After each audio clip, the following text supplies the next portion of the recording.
तर रायगडमध्ये पालकमंत्री पदावरून शिवसेना आणि राष्ट्रवादीमधील वाद हा जुनाच आहे। हा वाद अखंड शिवसेना असल्यापासूनचा आहे। त्या वादाने आता उग्र रूप धारण केले। शिवसेनेचे सगळेच आमदार आता सुनील तटकरे यांच्यावर टीका करतायत। भरत गोगावले आणि महेंद्र दळवी आघाडीवरती आहेत।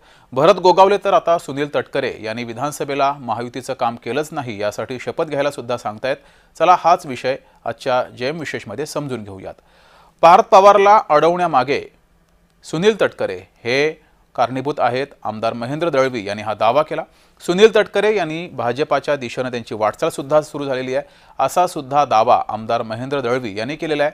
महेंद्र दळवी यांनी एका कार्यक्रमात हा दावा केलेला आहे। त्यामुळे पुन्हा एकदा शिवसेनेचे आमदार हे सुनील तटकरे यांच्यावर तुटून पडताना दिसत आहेत। महेंद्र दळवी नेमकं काय म्हणालेत ते पाहूयात। त्याच पक्षात राहायचं आणि त्याच्याच मुलांना बदनाम करायचं, कारण इकडली बॅग भरली आहे, गल्ली टू दिल्ली। आता कमलाच्या दिशेने वारी सुरू आहे आणि हे त्रिवार सत्य आहे, काय लपून राहणं। बघा, आतापर्यंत त्या व्यक्तीचा प्रवास राजकीय बघितला तर ही चिटिंग आहे असं म्हणता येईल। ज्या नेत्याच्या आश्रयाखाली आपण काम करायचं त्यालाच फसवायचं, ही संस्कृती आहे।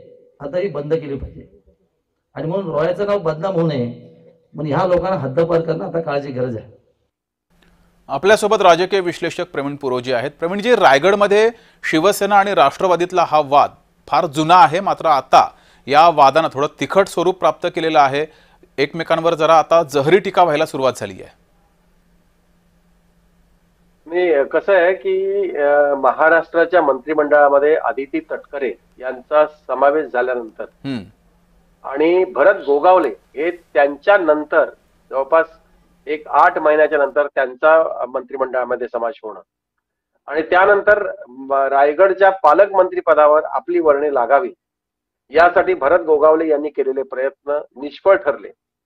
मुख्यमंत्र्यांच्या समोर त्यांनी मिन्नतवाऱ्या केल्या, स्वतः एकनाथ शिंदे यांनी प्रयत्न केले, परंतु भरत गोगावले आतापर्यंत रायगडचे पालकमंत्री होऊ शकले नाही।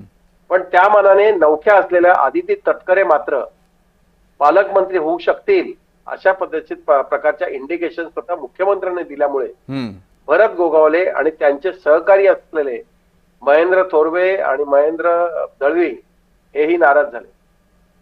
कारण रायगडमध्ये निधी वाटपाचा प्रश्न असो किंवा अधिकारी नेमण्याचा प्रश्न असो, या तिन्ही आमदारांना विश्वासात घेतलं जात नाही अशा या तिघांची तक्रार आहे आणि त्याच्यामध्ये सुनील तटकरे हे सातत्याने आडकाठी निर्माण करत आहेत असं हे सातत्याने सांगत आहे। याच पार्श्वभूमीवर मध्यंतरी सुनील तटकरे बोलता बोलता म्हणाले होते, आम्ही हा हिशोब सगळा चुकता करू। ते जेव्हा असे बोलले तेव्हा तटकरेंच्या विषयी थोरवे म्हणाले होते, तटकरे म्हणजे महायुतीला कॅन्सर आहे। इतक्या टोकाची टीका हे दोन गट एकमेकांच्या विषयी करतायत आणि रायगड जिल्ह्यामध्ये आपली ताकद अबाधित राहावी यासाठी त्यांनी आतापर्यंत केलेल्या टीका टिप्पण्या लक्षात घेतल्या तर रायगडच्या कार्यकर्त्यांना एक ते खरं म्हणजे वेगळंच वातावरण निर्माण झाल्याचं पाहायला मिळालं।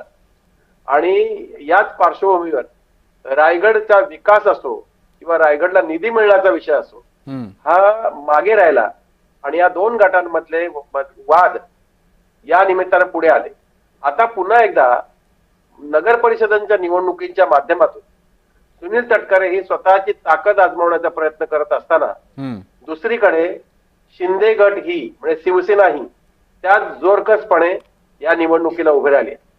या पार्श्वभूमीवर भारतीय जनता पक्षाची अशी अडचण झाली की आपण कोणाच्या बरोबर जावं असा प्रश्न निर्माण झालाय।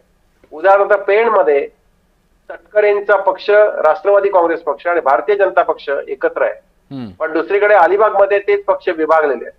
तिसरीकडे महाडमध्ये त्याच पक्षांमध्ये दुरावा निर्माण झालाय। ही सगळी खेळी जी आहे ती रायगड जिल्ह्यामध्ये प्रचंड प्रमाणात मतांची सत्ताधाऱ्यांच्या मतांची विभागणी करण्यामध्ये होईल हे उघड सत्य नाकारता येत नाही। याचा फायदा मवियाला होईल रायगडमध्ये?